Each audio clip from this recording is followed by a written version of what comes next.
Hello, Dr. Selinger here. Today, I'm going to share with you something we hear in our office all the time. Many of my patients asked, what's this clicking in my neck or my back? My neck always clicks when I move it.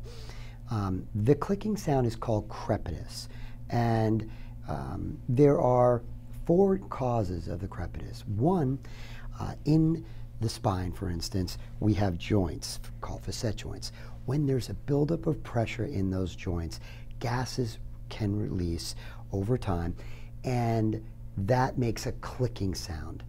So that's one type of articular pressure buildup. 2 would be if ligaments or tendons in and around the spine or other areas become too loose, and certain movements, the ligaments or the tendons might rub or catch, and they make a popping sound. That's another type, a form of crepitus that occurs. The third type is when you have bone-on-bone rubbing or grinding. That is really bad. That's usually caused by osteoarthritis, and that could be when either one of the discs in the spine becomes too thin and you're grinding. That's the third most common cause of crepitus.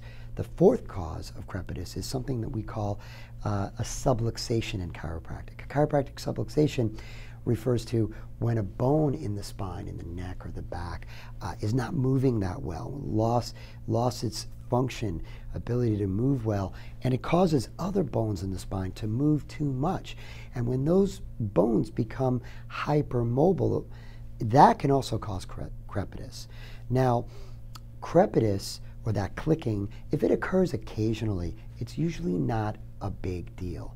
But if it's persistent, or you have pain with the crepitus, the clicking, or you've had an auto accident or trauma, and you're having clicking, it's definitely something you want to get checked out. If you or anyone you know has clicking in their neck or their back and want to get checked out, please call our office and have a great day. Thanks.